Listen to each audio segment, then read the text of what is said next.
Muy buenas noches, bienvenidos a un nuevo programa de Alta Política. Como todos los días martes, aquí compartiendo con ustedes mucha información respecto de lo que pasa tanto a nivel nacional como local. En estas horas, muchos nos ha sorprendido que en la Casa de la Independencia, allí en la casita de Tucumán, la directora de dicho museo, dicha casa histórica, habían hecho una muestra como recordando que en el año 71 Montoneros había tomado esa casa histórica. Muchísimos tucumanos, muchísimos argentinos, obviamente hemos visto como una falta de respeto total a ese lugar histórico, y es parte de la decadencia que vive lamentablemente nuestra Argentina. Creo que a estas horas, y después de la crítica de muchísimos tucumanos que se allegaron para movilizarse en protesta, se ha levantado. Ahí vemos alguna imagen de unas telas en un lugar donde dice Montoneros y el recuerdo de la toma, como si eso fuera realmente algo que a alguno lo puede conmover. La verdad que fue un hecho lamentable. Recordemos que Tucumán es la cuna de la independencia y fue el sepulcro de Montoneros y de ERP, sobre todo del ERP, de la subversión apátrida que asoló la Argentina en esa década del 70, generando una guerra realmente que ha tenido realmente consecuencias gravísimas para nuestro país. En este programa vamos a escuchar a algunos precandidatos a diputados nacionales. Va a estar Mateo Saravia, de Juntos por el Cambio Más, que acompaña a Inés Liendo como precandidatos a diputados. En un segundo bloque va a estar Nicolás Avellaneda, quien es acompañado por Melita Costa, también como precandidato a diputado nacional por Juntos por el Cambio Más. Vamos a escuchar sus propuestas, su mirada de la realidad local y nacional. Para el final tenemos como invitada especial a la diputada Cristina Fiore, senadora nacional, mandato cumplido, quien se ha hecho eco, como tantos otros salteños, de este crimen aberrante en el hospital de Tartagal, el asesinato de una beba de 6 meses, que producto de un aborto nació viva y la dejaron asfixiar. Hay una denuncia penal y bueno, esperemos que en algún momento los legisladores recojan el guante de todo esto y termine esta ley genocida que no hace otra cosa que traer realmente oscuridad a nuestra querida Argentina. Y un video final de César Vidal, un español que nos explica en muy pocos minutos qué es lo que está sucediendo en el mundo, producto de este nuevo orden mundial que nos quiere pocos, nos quiere pobres y sin identidad cultural. De esto y mucho más en esta hora de Alta Política.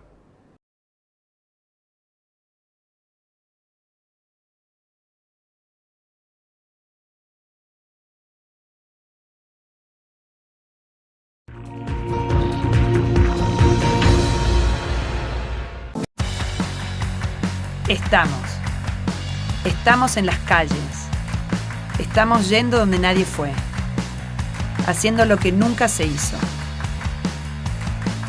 Estamos haciendo 32.000 metros cuadrados de nuevo pavimento y 15.000 metros cuadrados de nuevo asfalto. Estamos terminando 1.700 cuadras de bacheo. Estamos haciendo para que vivas mejor.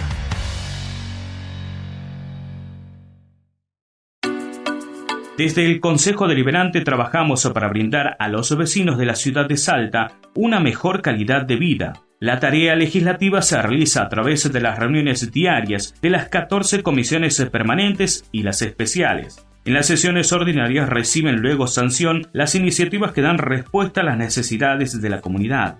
Conoce más de nuestra labor ingresando a www.cdesalta.gov.ar. Un consejo más cerca tuyo.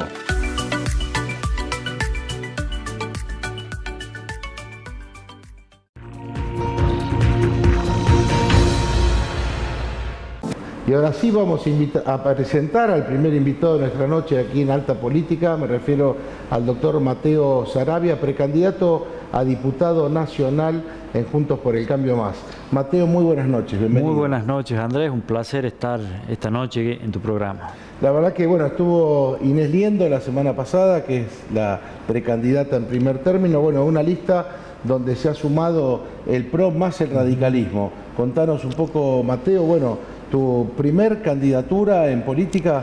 Sí, bueno, es una lista que la encabeza una mujer, cabe destacarlo, es Inés Liendo, una lista muy variada en cuanto a su composición, ya que los integrantes representan distintas regiones, ¿no?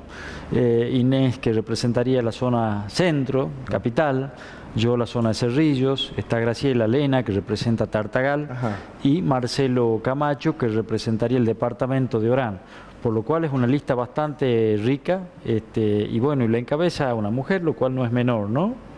Mateo, sos médico y bueno, en tu familia ha habido además una larga trayectoria en el radicalismo. Sí. Bueno, estamos haciendo un poco honor a esa tradición con la inquietud de poder generar algún cambio, ¿no? Desde este espacio con Inés planteamos mucho la cuestión, por qué no decirlo, de la conducta política, ¿no? Que estamos viendo un enorme desencuentro entre el electorado y sus representantes. Por lo cual yo creo que ahí estriba el mayor desafío de la política argentina, ¿no? Empezar a darle coherencia y credibilidad. Hace muy pocos días en Corrientes, bueno, fue una sorpresa también, como que el radicalismo también en esta oportunidad ha incursionado fuertemente.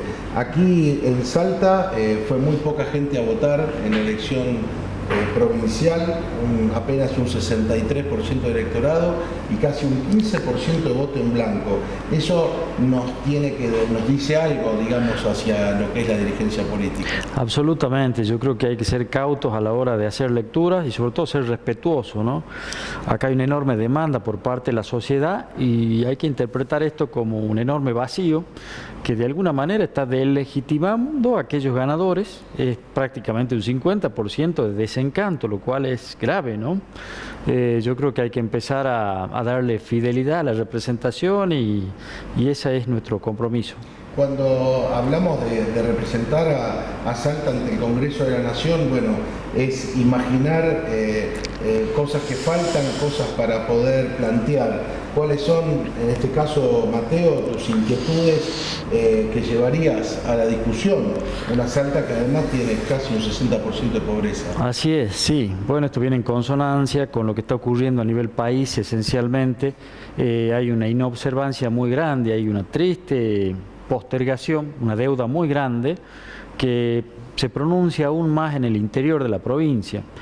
Ya que hablas de pobreza, quiero destacar, hemos llegado esta madrugada del norte, estuvimos por el Chaco salteño, Rivadavia, Banda Norte, más precisamente en Santa Victoria, Misión La Paz, en Alto La Sierra, y nos damos con una condición inveterada ya lamentablemente, que tiene décadas y décadas de olvido, con una situación sanitaria muy triste, ¿no? En el norte la desnutrición sigue siendo una realidad, la educación es también una condición muy vulnerable en cuanto a accesibilidad para esa gente, y ni qué hablar en cuanto a los prestadores, ¿no? De esos servicios. Hablo de médicos, hablo de maestros, hablo de policías también, con condiciones, con remuneraciones bastante paupérrimas, una situación laboral bastante precaria en cuanto a la disponibilidad de recursos, ¿no? Ahí veíamos, por ejemplo, en Santa Victoria, 5 ambulancias prácticamente destartaladas y falta mucho vehículo de traslado, ¿no? Falta de insumos esenciales. Ahora empieza la época de las diarreas y deshidrataciones, no tienen sales de rehidratación o bien reactivos para determinar el potasio, el sodio, lo que se llama ionograma en laboratorio, no disponen de eso actualmente. Entonces esto nos habla de una condición muy centralizada de la salud, ¿no? La verdad que son múltiples las dificultades que tiene la provincia a la hora inclusive de imaginar políticas en torno al desarrollo. ¿Hay alguna en particular que quieras expresar respecto de lo que plantearías en el Congreso de la Nación en el caso de ser electo diputado? Sí, bueno, yo en lo que insisto son básicamente en 3 ejes fundamentales que tienen que ver con la educación, que es lo que vertebra todas las condiciones vulnerables de una sociedad, la salud y el medio ambiente también. Pero en cuanto a lo que hace a mi oficio, que es la salud, yo creo que hay que empezar a considerar ciertas reformas que tienen que ver con salud, ¿no? Reformas sanitarias. Yo concibo un sistema descentralizado de salud. Contrariamente a lo que uno puede ver, las inversiones acá en Capital cada vez son mayores. Se enfatiza más en centralizar y atomizar los servicios de salud en la capital salteña.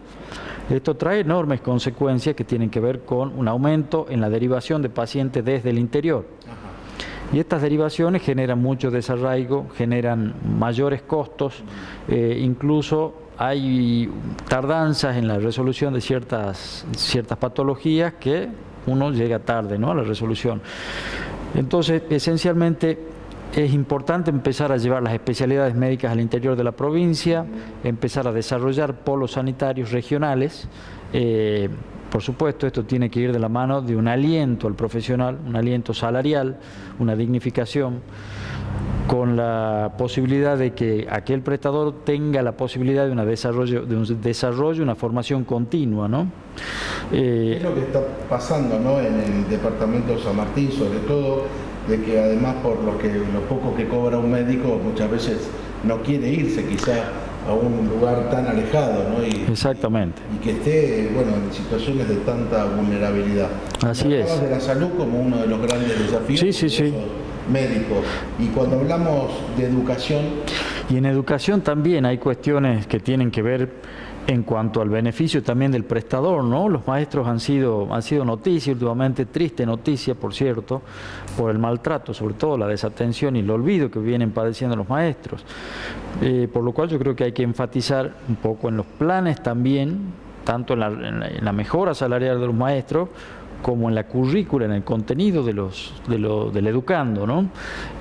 Son épocas en las cuales se viene una enorme inversión en recursos humanos. Hay que empezar a focalizar las políticas de educación, adecuarlas a la realidad mundial, diría, ¿no? Porque los cambios son vertiginosos y es preciso empezar a enfocar un sistema educativo que, proyectando a futuro, logre las habilidades necesarias, el conocimiento preciso para insertarlos laboralmente, ¿no? Precisamente, por dar un ejemplo, Japón hace muchísimo énfasis en las políticas educativas. Es una política muy estricta. De hecho, pone en el tapete esto de la dinámica, ¿no? La evolución, la globalización trae una serie de condiciones que llevan forzosamente a plantear cuestiones de agendas educativas que tienen que ver con un espacio que se encoge, el tiempo se abrevia en la globalización y hay que ayornarse, ¿no? Lo que ocurrió, por ejemplo, en la planta de Zárate con Toyota nos pone en evidencia el gran déficit que estamos teniendo para reinsertar a esos jóvenes laboralmente, ¿no? Acá mismo también ocurre en las mineras. Estamos trayendo gente de Chile para que realice ciertos trabajos específicos, técnicos, en fin. Mateo, y digamos, cuando uno analiza la política nacional, estamos viendo que está como disociada de la realidad de los problemas que pasa hoy en Argentina. El Congreso sería de alguna manera la caja de resonancia de esos problemas. ¿Crees que hay una oportunidad en esta elección entonces para poder en toda la Argentina, digamos, sean de los partidos políticos que fuesen, ¿no?, pero digamos la forma de una expresión popular respecto de los problemas que hoy aquejan a la sociedad? Sí, es una herramienta, el Congreso es una herramienta a través de la cual uno puede empezar a legislar y dar un marco normativo y sobre todo fiscalizar, ¿no? El equilibrio de poderes tiene que primar en toda república. De hecho, este frente está constituido e inspirado en esa idea, ¿no?, de respetar la república, de la división de poderes, la justicia independiente. Son prioridades que nos han exigido como partido, a cada partido constitutivo de este frente, trascender la cuestión partidaria, sectaria, digámoslo, para poner al servicio de la República cada partido, ¿no? Así que este denominador común es la República. Así que hay una enorme deuda en ese aspecto. Finalmente, Mateo, tenés allí muchísimos salteños que están mirando, digamos, las distintas opciones. Tu mensaje hacia los salteños que te están viendo y que, bueno, que saben que junto a Inés Liendo están haciendo una propuesta. Bueno, este es un frente que se propone una nueva forma de hacer política. Estamos convencidos de que hay otra manera de generar estructuras, redes sociales, reales, no virtuales. Empezar con un trabajo participativo. Creemos en una construcción social. La política es una construcción social y participativa, por lo cual este espacio invita a todos los ciudadanos a participar en esta construcción, ¿no? Y como decía recién, la política, tal cual la concebimos, es una forma de dar soluciones a los problemas de la sociedad. Y este espacio lo que se propone precisamente es eso, hacer gestión desde la política, dar soluciones. Está constituido por Inés Liendo, quien encabeza la lista, Mateo Saravia, Graciela Lena y Marcelo Camacho. La lista es la 501A del Frente Juntos por el Cambio Más. Muchas gracias. Muchas gracias, Andrés. Y bueno, de cara a las elecciones.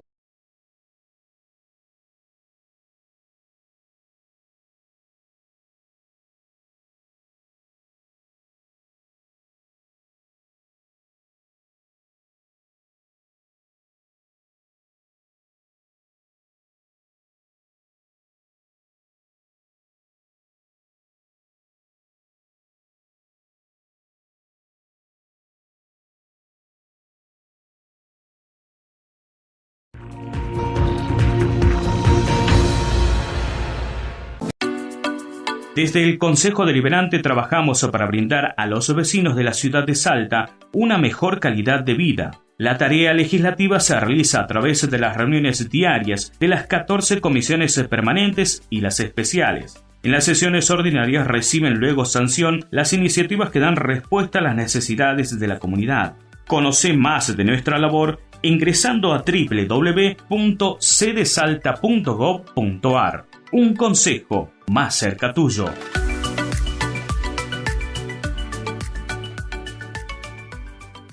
Desde el 16 de agosto, Salta separa residuos. Todos los martes y jueves recogeremos únicamente residuos secos. Separa papel, cartón, tetrabric, vidrio, latas y envases plásticos medianos. Guárdalos en una bolsa común de residuos y sacalos en el horario habitual de tu zona. El resto de los días recogeremos los residuos húmedos, es decir, toda la materia orgánica que se descompone, yerba, restos de comida, cáscaras de frutas y verduras, entre otros. Para más información sobre la separación de residuos y cronograma de recolección diferenciada, ingresá en www.municipalidadsalta.gov.ar/Salta Separa.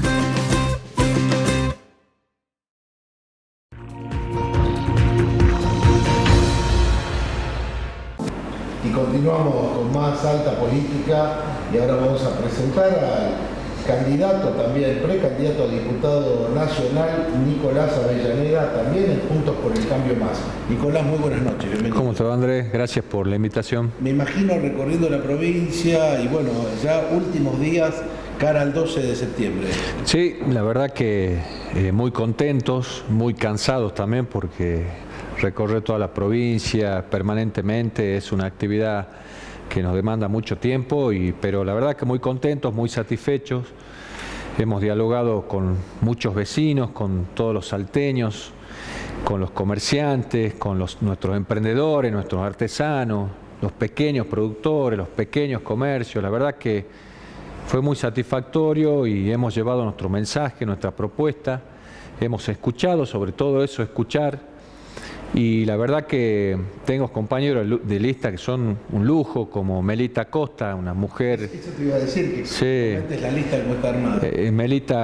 Melita Costa es nuestra segunda candidata a diputada nacional, representante del departamento de Orán. Diputada del PRO por Orán. Es diputada del PRO por Orán, una activa dirigente de todo el norte de la provincia, no solamente Orán, San Martín, bueno, todos los departamentos del norte.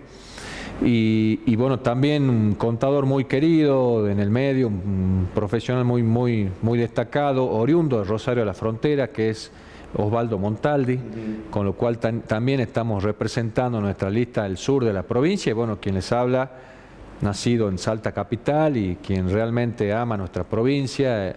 Entendemos que con otros dirigentes y mucha gente, muchos afiliados que nos acompañan, estamos representando absolutamente todos los puntos cardinales de la provincia. Nicolás, estamos en un momento quizás el más crítico de la historia de la Argentina, no solo en lo económico, en lo social, en lo político. Da la sensación que la crisis supera la del 2001, 60%, 50% de pobreza a nivel de la media nacional, 25% de desocupación, digo 60% en Salta. ¿Cuáles son los temas que más te inquietan ahora como precandidato a diputado?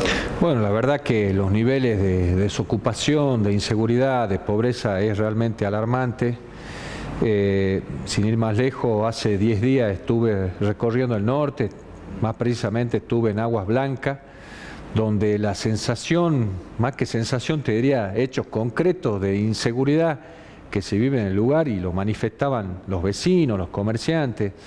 Era realmente muy preocupante por tantos caminos clandestinos que existen en el lugar, y aparte uno veía la poca presencia de las fuerzas de seguridad únicamente en los pasos oficiales, ¿no? Pero en el resto se veía, la verdad que bastante descuidado, y la preocupación de la gente era enorme.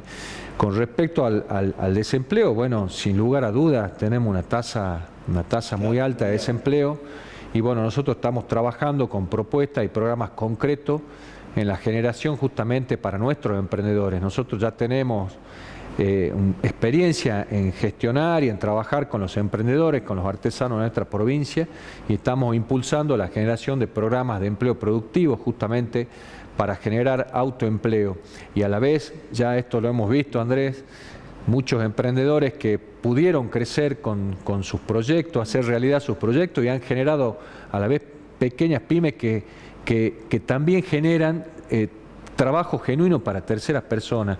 Es la manera justamente de reactivar nuestra economía, es apoyando a los emprendedores, apoyando a nuestras pymes y impulsando que haya más inversores del sector privado, por supuesto garantizándoles seguridad jurídica, que es lo que hoy realmente falta en nuestro país. Eso te iba a decir, en realidad uno se imagina, Salta tiene 7 diputados nacionales que nos representan, pero claro, entre 257, qué difícil a veces es hacerse oír. Exacto. ¿Cuáles son, además de lo productivo, que es fundamental para generar empleo, qué otro tema te inquieta y te preocupa como político salteño frente, insisto, a un sistema que hoy está en crisis? Bueno, vos lo acabas de decir, la falta de representatividad que tenemos en el norte, en nuestra provincia, pero vamos a hablar como región del norte grande. Uno de los proyectos que estamos impulsando, que vamos a impulsar, a llevar, a proponer, vamos a pelear para que sea realidad, es justamente conformar un bloque federal del norte grande, del NOA y del NEA, de las provincias del NOA y del NEA. Como para dar una pelea más fuerte. Para dar una pelea fuerte, para trabajar en equipo, para pedir por todos aquellos proyectos postergados que lo que hicieron es frenar el desarrollo del norte. Tuvimos muchos representantes, muchos diputados nacionales que cuando llegaron al Congreso representaron a un partido o representaron a un gobierno de turno o representaban a alguien que les indicaba cuándo levantar la mano. Bueno, esto se tiene que terminar de una vez por todas, nos tenemos que poner la camiseta de Salta y del norte grande, de la región, trabajar en equipo, impulsar proyectos, generar desarrollo productivo, empleo genuino. Es la única manera. Si no lo hacemos, nunca vamos a crecer, no tengan duda de eso. No hay que dejar imponer ningún candidato, ni candidatas, ni candidatos que no representen a los salteños. No importa de dónde venimos, de qué partido eran, de qué partido son, esa historia se tiene que terminar. Tenemos que trabajar de manera conjunta por los intereses de Salta y de todos los salteños y fortalecer la región del norte grande. Yo creo, Nico, que hay tantas asimetrías, ¿no?, con otras provincias del norte, como que parece que estuviera siempre como olvidado, como abandonado. Los fletes son mucho más caros, la falta a veces de infraestructura en caminos, el ferrocarril, que había sido una promesa y que quedó ahí, ¿no?, como se dice, en vía muerta, lamentablemente. Mira, Andrés, te voy a contestar en lo más criollo posible, porque ese es el diálogo que tuvimos cara a cara con la gente todo este tiempo que recorrimos, y lo vamos a seguir haciendo hasta el día jueves, que es el día que ya termina la campaña. Es simple, Dios atiende en Buenos Aires. Cuando te dicen Dios atiende en Buenos Aires, es real. El centralismo existe. Tenemos que defender nuestros recursos naturales. El gas natural, el petróleo, el combustible es nuestro, lo producimos en Salta, los salteños lo producimos y lo pagamos muchísimo más caro que una persona que vive en Buenos Aires, con todo respeto a las personas que viven en Buenos Aires. Pero ¿por qué? ¿Hace cuánto escuchás este reclamo? En una mesa de café, en una comida con amigos, con la familia. ¿Hace cuánto que escuchamos este reclamo? Tenemos gas natural, tenemos petróleo, tenemos combustible y pagamos muchísimo más caro que un ciudadano de Buenos Aires. ¿Quién lo defendió? Quiero que alguien me diga quién concretamente lo defendió. Defendió los intereses nuestros, defendió nuestros derechos.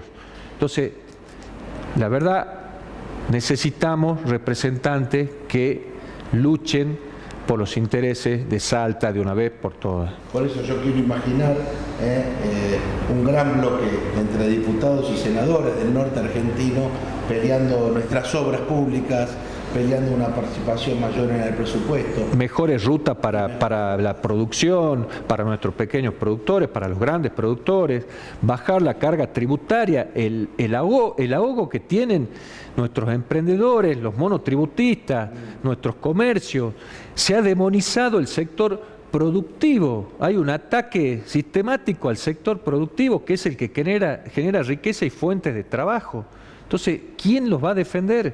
Es importante que realmente piensen, que no se impongan candidatas o candidatos desde el obelisco, sea del palo que sea del partido que sea.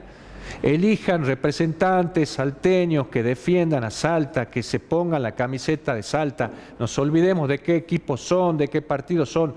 Pensemos de una vez por todas en Salta. Es la única manera que salgamos adelante, por la educación, por la capacitación de nuestros hijos, por la producción. Nico, muchísimas gracias. Te iba a decir, ¿cuál es tu mensaje final? Lo dijiste con tanto énfasis. Sí, bueno, ya entusiasma. Pero sí recordar el número de la lista, quiénes la conforman y bueno, y la invitación al voto. Bueno, pedirles nuevamente que sean ustedes quienes decidan el voto para los salteños y para nuestra provincia. Nuestra lista representativa, inclusiva, abarcativa, con mujeres y hombres comprometidos, nacidos en Salta y comprometidos justamente con nuestra provincia. Nuestra lista justamente se denomina Unidad Republicana, lista 501R, R de República, dentro del Frente Juntos por el Cambio Más. Gracias. Gracias, Andrés. Muchas gracias. Bueno, vamos a ir a una pausa. Enseguida continuamos con más Salta Política.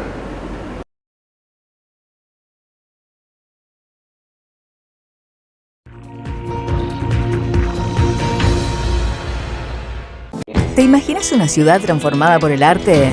La Municipalidad de Salta presenta el concurso Distrito de Murales 2021, abierto a muralistas, artistas plásticos, diseñadores, arquitectos y creativos de cualquier especialidad. Presenta tu propuesta de intervención para Barrio Parque Belgrano. Podés trabajar tu idea solo o asociarte con otros creativos. Cada idea premiada se llevará 50.000 pesos. No hay límites para soñar.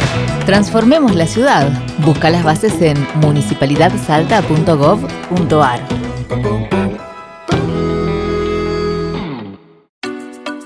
Desde el Consejo Deliberante trabajamos para brindar a los vecinos de la ciudad de Salta una mejor calidad de vida. La tarea legislativa se realiza a través de las reuniones diarias de las 14 comisiones permanentes y las especiales. En las sesiones ordinarias reciben luego sanción las iniciativas que dan respuesta a las necesidades de la comunidad. Conoce más de nuestra labor ingresando a www.cdesalta.gov.ar. Un consejo más cerca tuyo.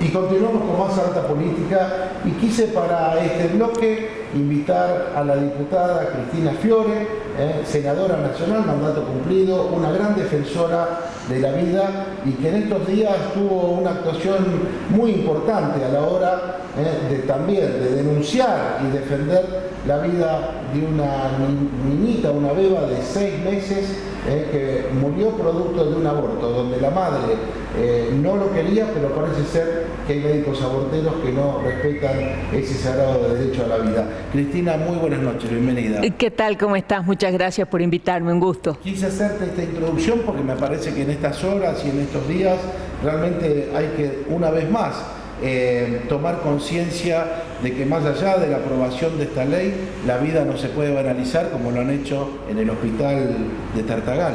Sí, efectivamente, lo que ocurrió en Tartagal realmente es lamentable y doloroso. ¿Qué es lo que pasó? Nos tenemos que poner en el lugar de una jovencita de 21 años, una jovencita de 21 años que tuvo una vida muy difícil y que de repente lleva un embarazo de 22 semanas y días. Y claro, con esto de que bueno, estoy embarazada, ya es mamá de otra nena, pensó que la solución, entre comillas, a ese problema que era el embarazo estaba en el aborto. Entonces, asustada, afligida, sola, y ese dato es importante y ya te voy a contar por qué, va al hospital Juan Domingo Perón de la localidad de Tartagal y solicita que le hagan un aborto, esgrimiendo de que se encontraba en una situación de calle y demás. Uno de los médicos del hospital se entera de esto y le advierte a su papá de crianza, quien inmediatamente se pone en contacto con Claudia Subelsa, que es una concejal a cargo de la parte de niñez, adolescencia y familia en Salvador Massa. En Salvador Massa. Entonces, esta concejal, todo esto lo reflejan, ¿no?, los medios de prensa. De hecho, yo lo leí de ahí, me conmovió la noticia y me puse en contacto con la concejal Subelsa. Ella lo primero que hace es pedirle al director del hospital que frene un poquito el aborto hasta que el papá pueda viajar y hablar personalmente con la chica. A lo que el gerente del hospital le responde que no iba a frenar nada, que iba a avanzar en el aborto porque la ley actualmente se lo permitía.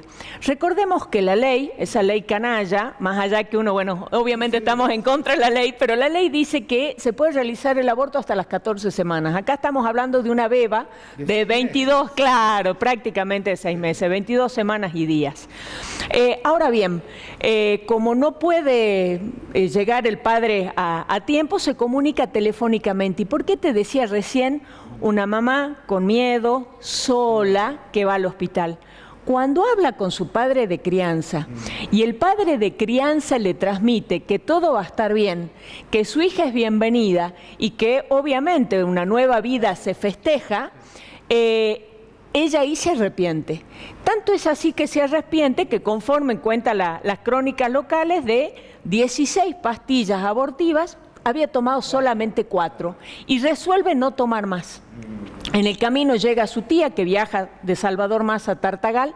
Ella manifiesta que no se quiere realizar el aborto y esto es lo extraño. ¿Qué es lo extraño? Que diciéndole que se quede tranquila, le hacen la práctica abortiva lo mismo. Y lo triste, lo espantoso es, no solamente que de acuerdo con lo que reflejan los medios, ella habría manifestado que no quiere realizarse el aborto, sino que aparentemente también, según lo expresan, la bebita habría nacido con vida. Entonces, a partir de allí, la tía de esta joven inicia la denuncia penal, empieza a actuar la justicia. Como consecuencia de esto, la justicia la mete presa, digamos, a la doctora.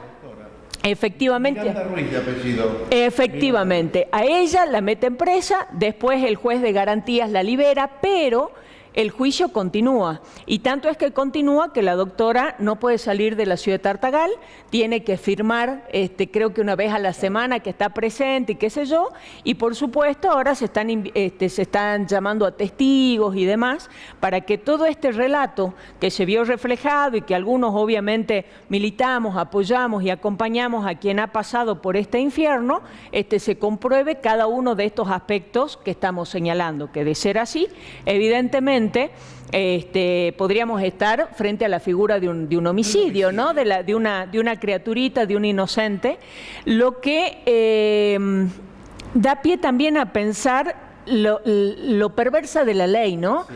Porque la ley habla de 14 semanas como límite, salvo que estuviera en peligro la vida o la salud integral de la madre. Entonces, o el caso de violación, efectivamente, es violación y peligro la vida o la salud integral de la madre.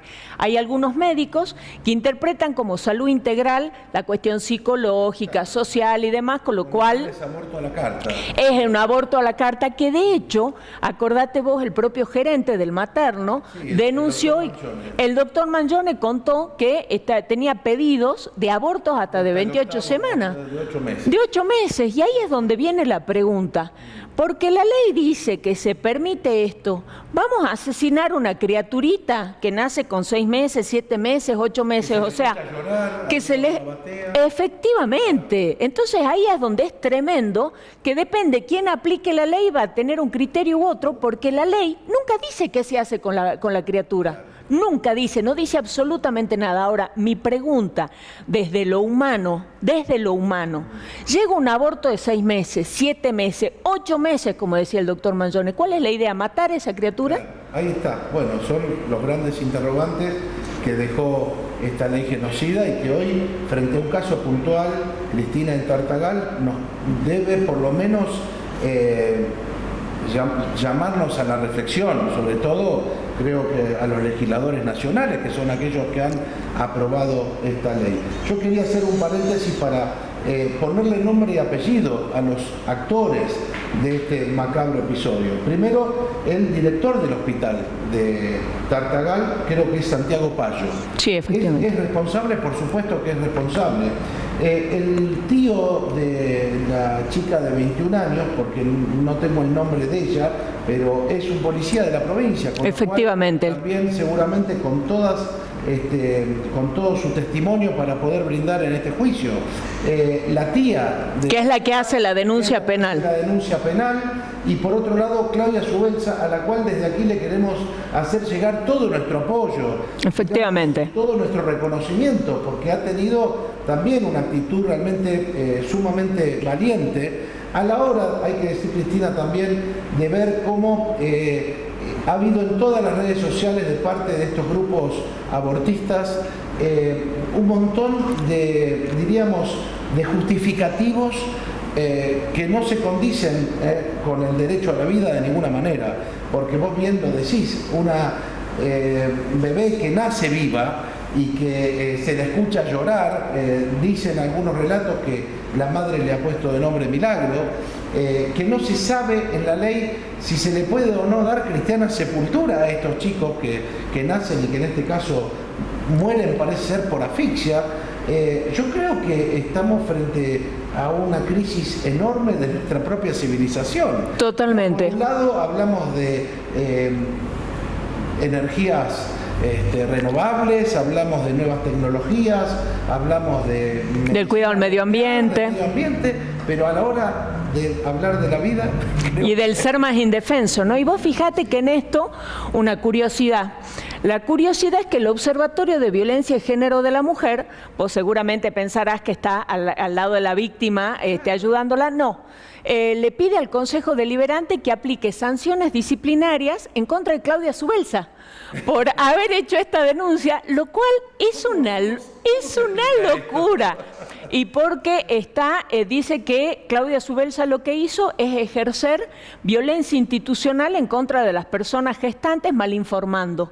Y después hace todo un reconto de la ley y se olvida de algunos detalles, o sea, pone la ley y se olvida de interpretarla a la luz de esos artículos. Por ejemplo, hay un artículo de la ley que dice: no será delito el aborto consentido por la madre. Y acá casualmente, por lo que se dice, no está consentido por la madre.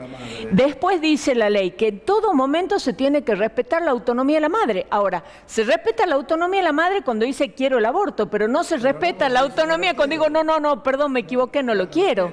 O sea, la verdad que una locura. Además es obligación de un funcionario dar a conocer cuando un hecho que puede llegar a significar un delito. Y tan equivocada se ve que su Belsa no estaba, que de hecho la justicia actuó y detuvo a la médica. Sí, le dio unas horas de detención. Recordemos que el nombre de la médica... Miranda Ruiz. Miranda Ruiz, es médica, es de Buenos Aires, como todos los médicos en el hospital Juan Domingo Perón de Tartagal son objetores de conciencia. Ella vino de Buenos Aires con la idea de hacer abortos en Salta. Yo me animo a decir, está mirando el programa muchísima gente, que si tuviéramos todos los médicos en Salta objetores de conciencia, no pasarían estas cosas. Con lo cual también es importante, ¿no?, desde el poder político decir algo. A mí me llama mucho la atención, Cristina, de que ha habido, si bien salió en Infobae, en algunos medios nacionales, inclusive el diario Clarín creo que publicó algo, pero hay como un silencio absoluto frente a esto. Y me parece que estamos queriendo escuchar también la voz de los dirigentes políticos, la voz también, podríamos decir, de representantes de los credos religiosos. Correcto. Hay como una total ausencia de compromiso con el valor más importante que es la defensa de la vida.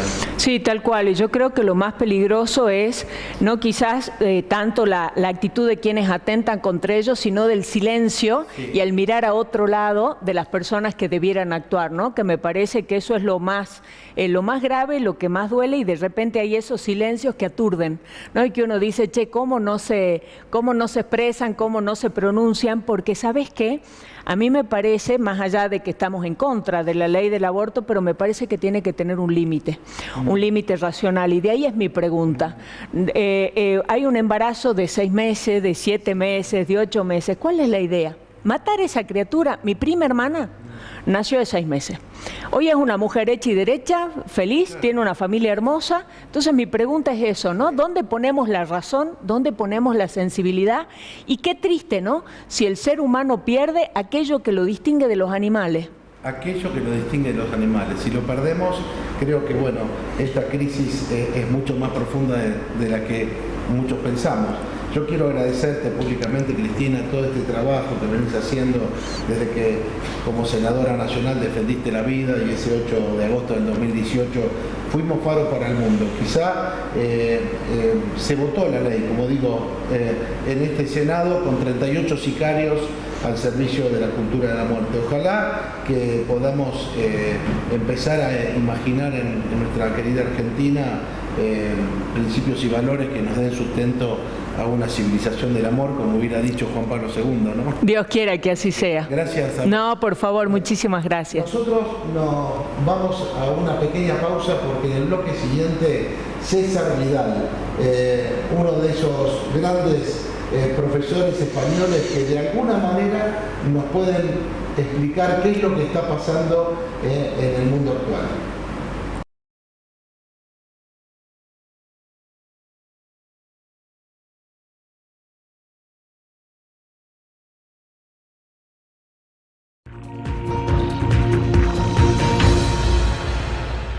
Desde el 16 de agosto, Salta separa residuos. Todos los martes y jueves recogeremos únicamente residuos secos.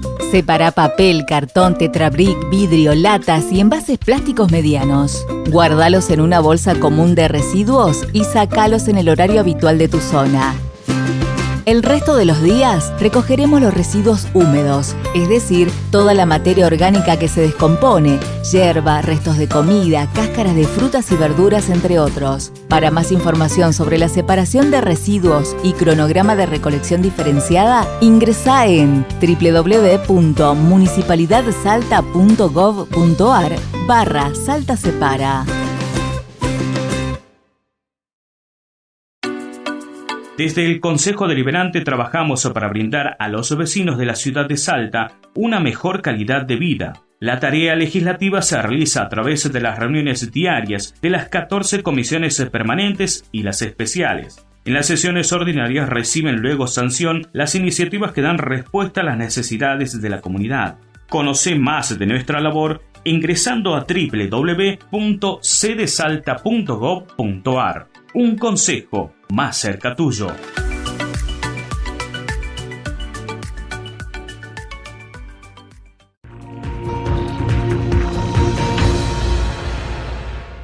En una entrevista que pueden ustedes encontrar en YouTube, en la que el director de cine norteamericano Oliver Stone entrevista a Vladimir Putin, en uno de los fragmentos de una entrevista de 4 horas editada, le pregunta por la homosexualidad y le pregunta por cómo es posible que en Rusia no se pueda difundir la ideología de género en las escuelas y no se pueda hacer proselitismo homosexual.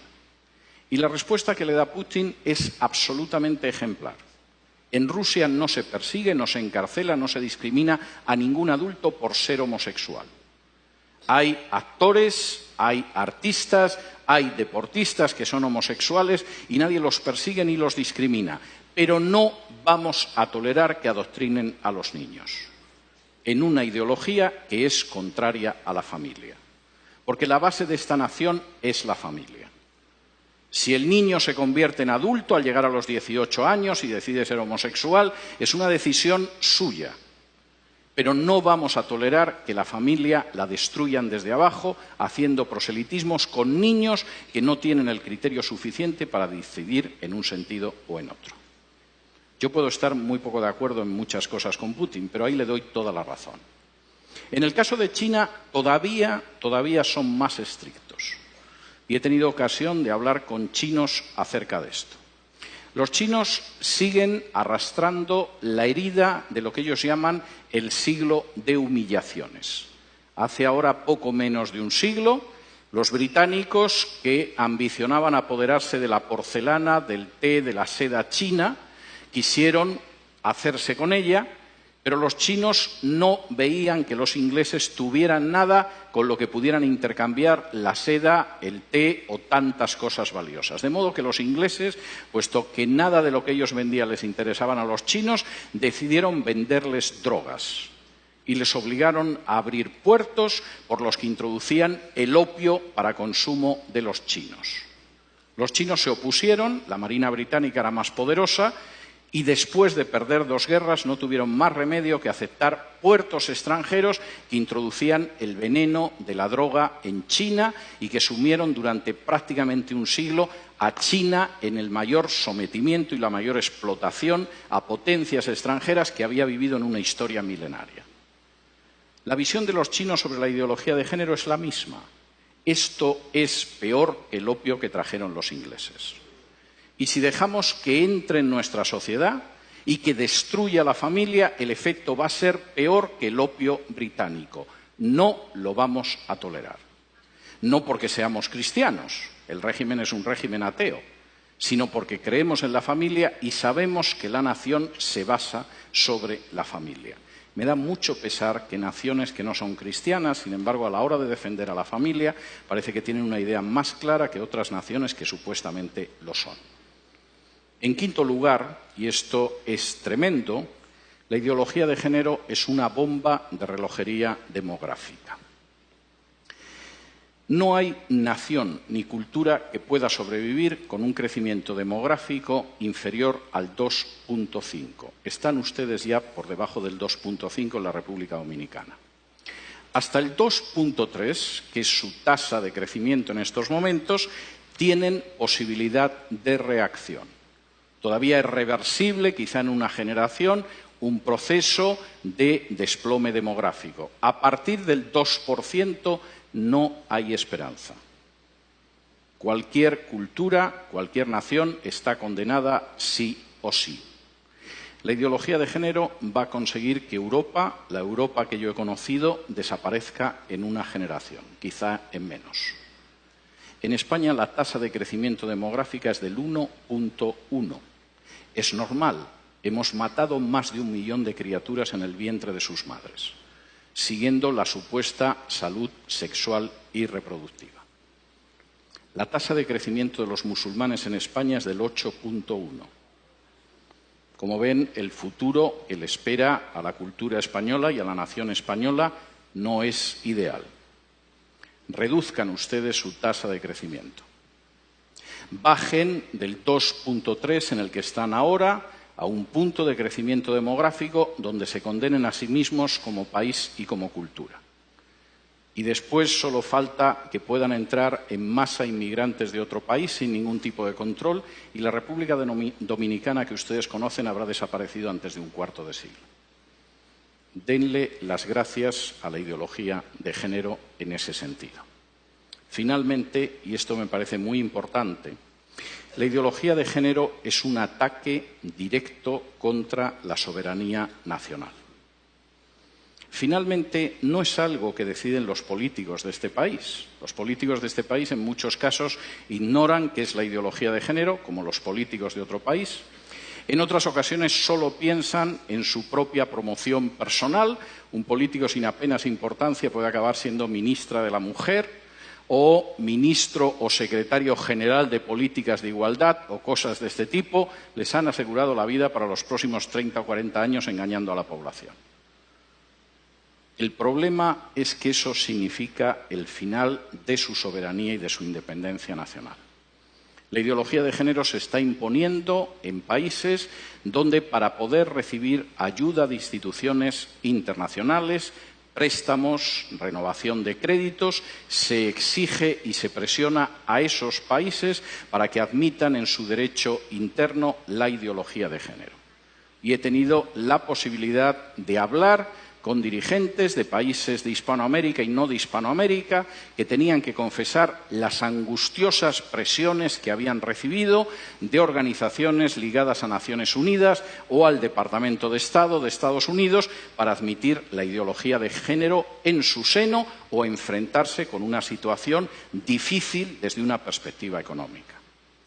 No existe ningún derecho que permita, legitime o tolere que una instancia exterior del tipo que sea imponga a una nación la ideología que tiene que tener. Por muy pequeña que pueda ser esa nación, por muy reducido que sea su peso en el concierto internacional, por muy joven incluso que pueda ser en términos históricos, no existe organización internacional, fundación privada o país extranjero que tenga derecho a imponerle la ideología de género. Y eso es algo que ustedes tienen que tener claro. Bueno, hemos llegado al final de nuestro programa.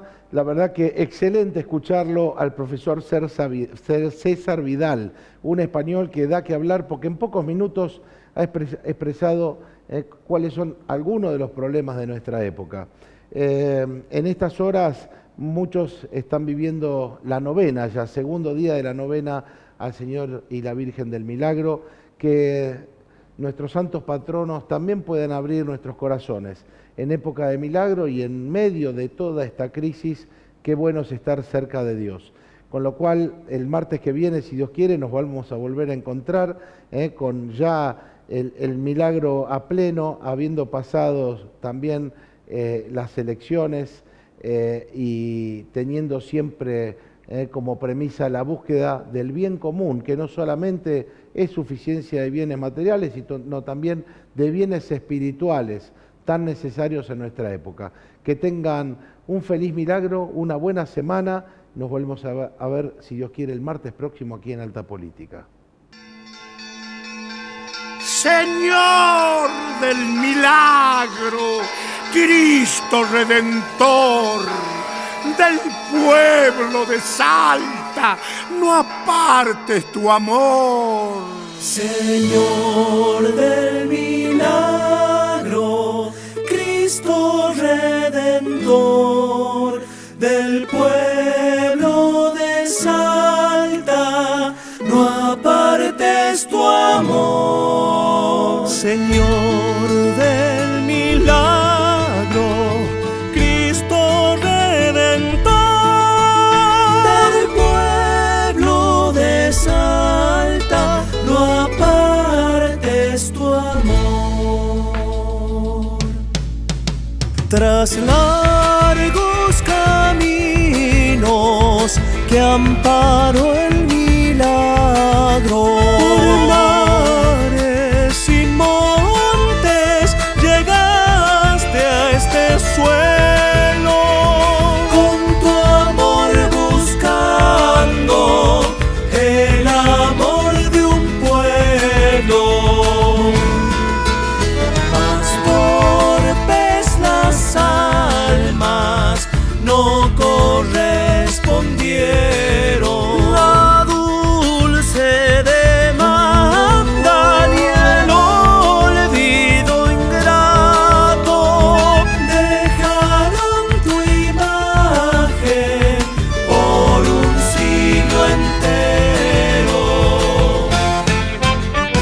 Señor del milagro, Cristo Redentor, del pueblo de Salta, no apartes tu amor. Señor del milagro, Cristo Redentor, del pueblo de Salta, no apartes tu amor. El duro reclamo llegó, justiciero, sacudir conciencia, sacudiendo el suelo, y hubo terremotos y aflicción y duelo. Y al fin, comprendiendo tu llamado extremo, a tus pies llevaron su arrepentimiento, llanto y penitencia, contrición y ruego. Fue entonces que quiso la Virgen María, que de pecadores es madre y consuelo, de Dios ante el trono presentar su ruego. Y ante el valimiento de la intercesora, tu misericordia se mostró al momento, suspendió el castigo y aplacó el siniestro. Abierta en las almas claridad de cielo, van pasando siglos y crece con ellos la fe con que amante te adora este pueblo, que es segura dicha de su amor el premio, porque desde entonces por siempre sabemos de que somos tuyos, de que tú eres nuestro. Señor del